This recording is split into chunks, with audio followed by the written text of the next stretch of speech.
While fairy tales are commonly accepted today as whimsical children's stories to inspire Disney musicals, the true origin of most of them is something far darker and more disturbing. Today we're going to talk about the films that use these stories for dark and twisted horror by counting down the top 10 fairy tale horror movies of all time. Of any list I've ever done, this one was by far the most difficult to determine what is eligible and what's not, and by looking at lists on other websites, it became clear there are so many different directions you could go. So I think the comments on this one are gonna be really interesting. So if there are other movies that you think fit the fairy tale horror criteria, be sure to let me know. But with all that said, let's begin our tale.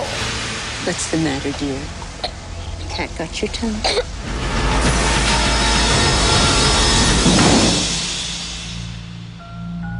Number 10, Snow White, A Tale of Terror from 1997. When young Lily's mother dies in childbirth, her father remarries Lady Claudia, a woman with an evil mirror that gives her the power of witchcraft. After escaping an attempt on her life, Lily finds herself lost in a dark forest where living happily ever after seems impossible. Of course, based on the Grimm's fairy tale Snow White, and the subtitle of this one kind of makes me laugh. It's almost like they initially set out to just make a fairy tale movie, and then we're like, whoa, this thing is way darker and more messed up than we thought it was gonna be. We better put A Tale of Terror on there so people know what to expect. And it initially premiered on Showtime, which might explain why it's gotten so lost and so few people talk about it, because I was surprised what a beautiful Hollywood production this is. It's a great period piece with beautiful sets and costume design, and it's got an excellent cast. You've got a young Monica Keena, yes, the lead from Freddy vs. Jason, as Snow White, and I thought she was excellent casting. She did a great job. Sam Neill as her father, always great to see him, but beyond a shadow of a doubt, Sigourney Weaver as the evil queen, evil stepmother witch, steals the show. She is incredible here, and she's definitely the most interesting character. While everyone else is a little bit more of a fairy tale archetype, there's much more to her backstory that makes her more understandable and sympathetic. Even while she's doing horrible, horrible things, she is undoubtedly an evil witch. And this movie's got all the dark subject matter you could possibly want in a dark fairy tale movie. Crucifixion, dead baby rituals, human heart eating, incest. It's messed up. Like, for a lot of the movie, it kind of just felt like a fairy tale with a dark twist. But by the third act, this thing is a nightmare. It is absolutely a horror movie. I definitely don't think it's a perfect film. Parts of it are way too rushed. There's far too little character motivation. There's a romance in the center that almost works because of the actors, but there's not enough on the page. And I'm not necessarily convinced that Snow White truly is one of the greatest stories of all time. And I think that's a problem a lot of Snow White adaptations run into. But if you just want a dark fairy tale movie that's going to give you that kind of atmosphere with all the twisted, messed up content along the way, this one is going to deliver more than almost any. You know my name. Rumpelstiltskin. Number 9, Rumpelstiltskin from 1995. Once upon a time, a creature known as Rumpelstiltskin is imprisoned inside a small jade figurine. Picking up later in modern-day Los Angeles, a recently widowed woman with a baby finds her way into a witch's shop and purchases the figurine, resulting in the monster's resurrection, and it demands possession of the baby. Another classic Grimm's fairy tale, and the film is directed by Mark Jones, who actually made the original Leprechaun movie, which is a film I'm not a big fan of. I don't think it's that great, but trying to make another movie about a spooky little guy, and Rumpelstiltskin is a classic imp from fairy tales that tries to kidnap babies. I think this one is a big step up. It's way more fun, way more entertaining. I really like Max Grodenchek as Rumpelstiltskin. He's got some goofy makeup for sure, but it works for me. I think it's fun. It's got a great fairy tale atmosphere at the very beginning, but yes, the rest of the movie is in modern day, so it's mostly not going to deliver as that. I actually really like the main character here. She's got a very sad and emotionally resonant backstory that I thought set up the movie very, very well. Like, I really respect that horror movies in the 80s and 90s, they could be fun and goofy and silly and have ridiculous comedy, as this movie absolutely does, but they still weren't afraid to have a genuine emotional core to them, and this one actually does. I love this character. I love watching her trying to save her baby against this monster trying to steal it. I mean, how can you not get on board with that? And she even partners up with this goofy, raunchy TV host played by Tommy Blaze. How's that for a name? And he's another ridiculous character, but also ends up having a good emotional arc to him. I just really enjoyed this chase movie with a lot of action sequences, watching our characters trying to save a baby against a magical fairy tale creature. Rumpelstiltskin is a blast. We almost died at the hands of a witch. But that past made us stronger.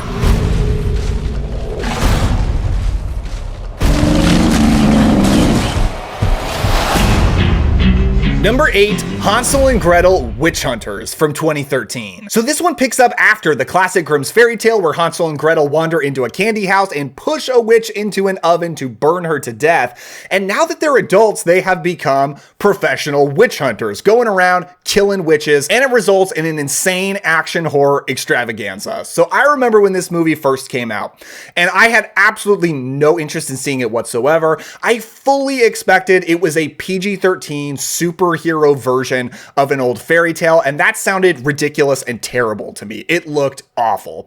But I was with some friends who really wanted to see it, so I went with them, and I didn't even bother to check the rating. But when the movie started and I was watching it, I realized this is R-rated. This is absolutely an R-rated movie. It has got gratuitous blood and gore. It's got language, nudity.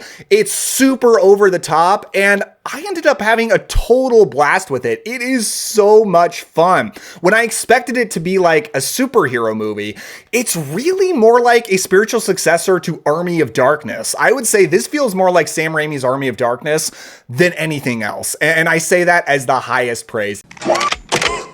Groovy. Part of that can be explained by the fact that it's directed by Tommy Wirkola, a Norwegian director behind the Dead Snow movies, which are also insane, over-the-top, gory action extravaganzas. It looks like a quality fairy tale period piece. It doesn't look like CGI garbage. Jeremy Renner and Gemma Arterton are good in the lead roles, but Famke Janssen as the lead witch steals the show. She is so perfectly cast as an evil witch. She is awesome. Yes, this got very bad reviews when it came out, partially for its gratuitous violence, but come on, we don't really care about that.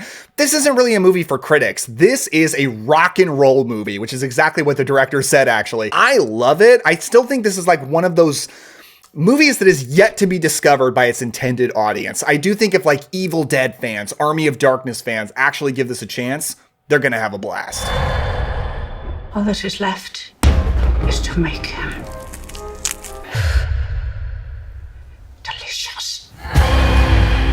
Number 7, Gretel and Hansel from 2020. In a distant fairy tale countryside, a young girl leads her little brother into a dark wood in desperate search of food and work, only to stumble on an enticing witch's cottage. So apparently we're just in the Hansel and Gretel section of this list. This is a far more serious version of the story. It is directed by Osgood Perkins, who's one of my favorite horror directors working today, who did Longlegs and the recent The Monkey. He is fantastic, and this is a perfect dark fairy tale. It adapts the Grimm's fairy tale pretty closely, although focuses much more on the character of Gretel, played here by Sophia Lillis from the It movies, and she does a phenomenal job. And it doesn't only tell that typical story of meeting the witch in the woods, but also her burgeoning powers of witchcraft as well. Here, Alice Krieg plays the lead witch. Could a better casting possibly be done? She is perfect, an exact version of a spooky countryside witch out in the woods, exactly what you would want to see, as well as the atmosphere. It's very autumnal in the dark woods, very spooky but very cozy at the same time. And there's even some different visual motifs of witches used here, as like a beautiful tattooed witch and a witch with a pointy hat out in the distant woods that you can barely see. That's very, very creepy. This thing is very slow and brooding, but if you just want a classic fairy tale told in a very dark, scary way, this one is perfect.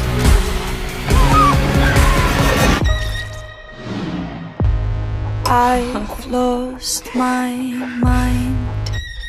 Number 6, The Ugly Stepsister from 2025. In a fairy tale kingdom where beauty is a brutal business, Elvira battles to compete with her naturally beautiful stepsister and will go to any length to catch the prince's eye. This is a brand new horror version of Cinderella, which is a very old and classic folktale, but was most famously adapted by the Brothers Grimm in a very twisted version of it that involved the evil stepsisters mutilating their own feet to try to fit into Cinderella's slipper. And that is ultimately the inspiration for this movie. I just checked this out because it hit Shudder and it was the inspiration for this list. It's an international co-production, but it's in the Norwegian language. And it is a beautiful version of a fairy tale movie. It is visually lush, incredible period piece, so beautifully shot, but it actually has an electronic synth score that gives it a very interesting and very unique feeling that I really liked. And for a long time, it plays like a pretty straight version of Cinderella, although completely from the perspective of one of the stepsisters, who's not so evil here, is very sympathetic, and is just so much longing to be beautiful, and is in love with the prince from afar and knows that she can probably never have him. But she absolutely has an evil mother pushing her more and more to be able to catch the prince's eye for economic reasons. And this movie is a very interesting look at how marriage was very much a business in this time period. It meant the difference between being wealthy and being dirt poor and starving.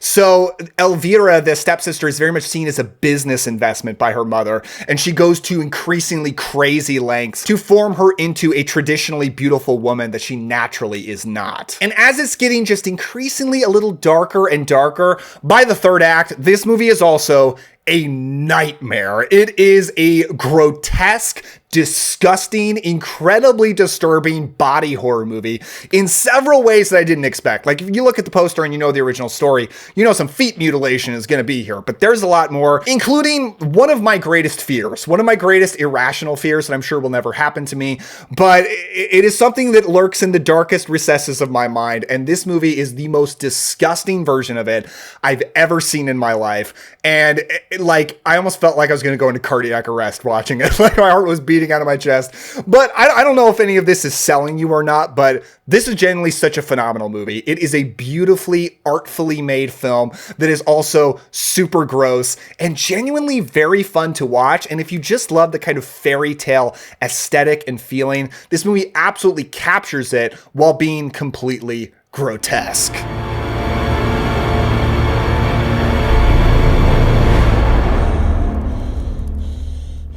Number 5, November, from 2017. In a poor Estonian village, a group of peasants use magic and folk remedies to survive the winter, and a young woman tries to get a young man to love her. So like I said earlier, figuring out eligibility for this list was really hard. Now, all of these previously have been adaptations of actual Grimm fairy tales, but this is the first one that isn't. It just so perfectly captures the feeling of a fairy tale and definitely uses inspiration for them. I think most because this takes place in a rural village long ago in which magic is a normal part of life. This film involves things like witches, werewolves, pacts with the devil, spells and rituals to ward off sickness, and even a creature known as the Krot. We have to talk about that. That is the most interesting magical creature that we get here. It's taken from ancient Estonian mythology and is essentially a creature that people put together using random farming equipment and tools, and they will literally make a pact with the devil, sell their soul in order to give life and a soul to this creature,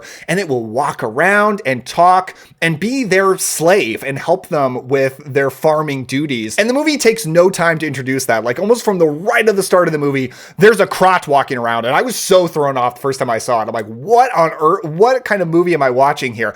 A fairy tale movie. That's what you get. But in addition to this and a lot of different stories, this is a little bit of an anthology.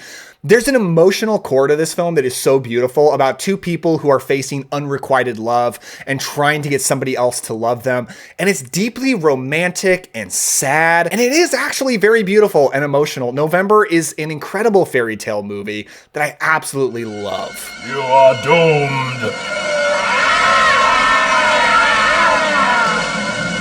A fantastic film that you won't want to miss. V. Number 4, V, from 1967. A young priest is ordered to preside over the wake of a witch in the church of a remote village. This means spending 3 nights alone with the corpse and only his faith to protect him. It's based on an 1835 Russian novella, which takes a lot of inspiration from much older folklore and fairy tales. And I've talked about this movie many times on this channel, and I think of everything I have talked about, this is the movie that I get the most comments about people who checked it out and ended up loving it. Because if you were a fan at all of folk horror, of witches, of the kind of fairy tale feeling and aesthetic in a very dark way, V delivers so incredibly. It has got such a beautiful rural atmosphere, all about this priest who is kind of a dirtbag, honestly. I was kind of confused, like, why is he training to be a priest? He just seems like some bum. But I guess that's just the kind of character you would really enjoy watching in this kind of horrible situation, because he has to go in and watch over this witch's corpse, which technically the witch has possessed this young girl, and he's partially responsible for the death of this witch. There's this incredible sequence where an old crone witch takes him on this flying ride. If you just want to see like a witch's flight on a broom, this is one of the movies that delivers on that most beautifully. And now the magic that is going on in this place with this witch's corpse is such a beautiful wonder to behold. There is so much crazy, insane, magical imagery going on. There are all of these creatures that he encounters, demons and goblins and imps and walking skeletons. Like, truly, if you want to watch a movie for fairy tale creatures, this is one of the movies that's going to deliver on that most beautifully.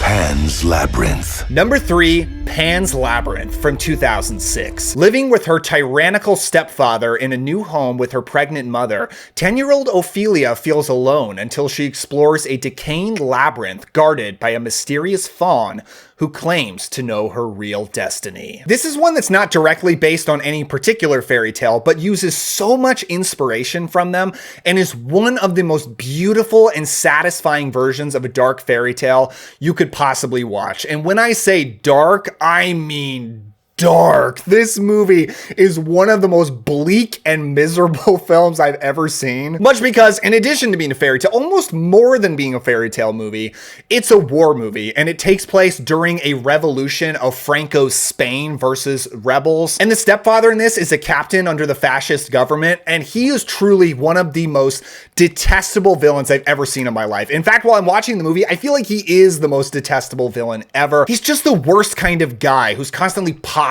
as being big, strong, and masculine.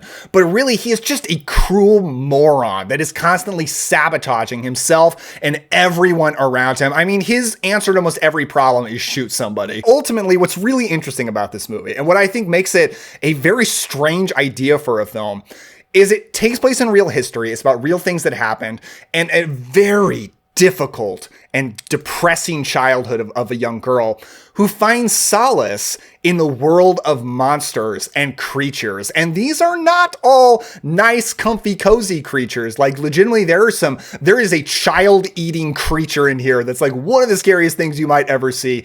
That world is very, very dark too, but it's still the place of comfort in opposition to Franco's Spain. Terrifying. You can always count on Guillermo del Toro to be on the side of monsters. And yes, this is Guillermo del Toro's probably most classic film he ever made. It is unbelievably beautifully made. I mean, it could be just like a fancy Oscar picture all on its own, but with the injection of these magical creatures, it becomes something far more memorable. A mix of some CGI, but also animatronics and practical effects and makeup most predominantly. Doug Jones portrays most of the creatures here, including that child eater and most memorably the faun. There's also a lot of fairies and a giant monster bullfrog in here. Pan's Labyrinth is not for the faint of heart. I mean, when I say dark, I mean it, but it is absolutely excellent. Odporná tvář.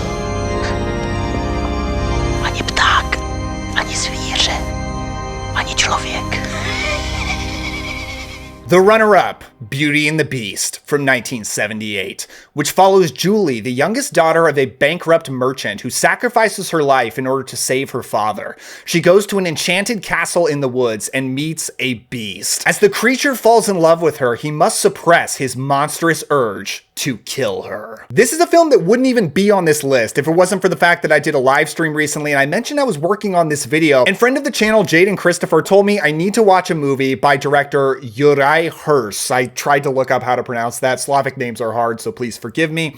So I watched his version of Beauty and the Beast, and this absolutely blew me away, and it replaced the other version of the story I was going to put on this list, the 40s version by Jean Cocteau, which is very good, but I knew I would be stretching to claim it's a horror movie. This one is much more so. It is what if Beauty and the Beast was a gothic horror film, almost like a Hammer Dracula movie. And it reminded me of a quote I heard once from Guillermo del Toro. We just talked about one of his movies, and this applies to that movie as well, where he said that he is interested in horror, not in function, but in aesthetic. And Beauty and the Beast very much looks like a horror film. The decaying castle in which the beast resides is very gothic, very spooky. There is a blasting gothic origin score going through almost the entire movie. It is very spooky vibe and foggy atmosphere, but it's the traditional Beauty and the Beast story, and it is very romantic, more so than the 40s version I just talked about. It really sells the both romantic connection and the sexual urging between Beauty and the Beast. That's very interesting, and is especially brilliant that they pulled that off, because the Beast here is nothing like any beast I've ever seen a version of this story. The Beast looks like a vulture-like creature, and it is truly bloodthirsty. It doesn't necessarily have a heart of gold. It has a thirst to kill, and Julie here, Beauty, that's her name in this version, to say that she's luminous here would be an understatement. She is like an angel. She is a beaming light of beauty, of goodness, of optimism that lights up the dark and bleak world in which she resides in this gothic fairy tale horror movie. I absolutely fell in love with this film. It works so beautifully as horror, as gothic romance, and I haven't even mentioned all the imps and goblins that make up the servants at the Beast Castle. These aren't like a singing, dancing candlestick and clock. These are monsters, and they're awesome too. The worst kind of wolves are hairy on the inside, and when they bite you, they drag you with them to hell. The Company of Wolves, where fairy tales end and nightmares begin. But at number 1, The Company of Wolves from 1984, which follows young Rosaline, who dreams of a village in the dark woods where her granny tells her cautionary tales in which innocent maidens are tempted by wolves who are hairy on the inside. This is based on Angela Carter's book collection of fairy tales, and in fact, she wrote the screenplay for this, but it most takes inspiration from the Grimm's fairy tale Red Riding Hood. And this is such a perfect werewolf version of Little Red Riding Hood. And it's number 1 on the list because I really think if you want to watch a horror movie that has a beautiful and cozy and classic fairy tale aesthetic, this is undoubtedly the best. This is a movie I love to watch and just live in the atmosphere of it, out in the fairy tale woods. It's dark, it's creepy, but there's also something so comforting and wonderful about it. And it's got so many different fairy tales to it as well. I think the anthology format is so perfect for a fairy tale adaptation because as she is told stories by her granny, who's played perfectly by Angela Lansbury. What perfect casting. We get to see all of these different fairy tales that all incorporate werewolves in some way. This is definitely a werewolf movie, and it's absolutely got some of the best werewolf transformations I've ever seen on screen, with beautiful practical effects. I can't believe it doesn't get credit for that more often. And this is really at its heart a coming of age movie about a young girl. And that describes a lot of the other movies on this list. And that's really probably the best format for a fairy tale. Very much about a child coming into adulthood through experiences with scary, mythical, magical creatures. Before I go, I just want to give a huge thank you to my patrons who truly make this channel possible. If you want to support me, there's always a link to my Patreon down in the description below. And I want to give a special shout out to Jacob Paul Dial, Kyle Cates, and Richard Noggin. You guys absolutely rule. So that's my list, but what other fairy tale movies do you love? Let me know down in the comments below, and which ones maybe you think were eligible that I just decided for whatever reason weren't. This could be a really interesting discussion. If you want to hang out with me more, you can click this video for some of my full core recommendations, kind of similar movies over there, or this playlist right here for a lot of my other best of lists. But thank you so much for watching. Don't forget to enjoy yourself today and live happily ever after. I'll see you next time.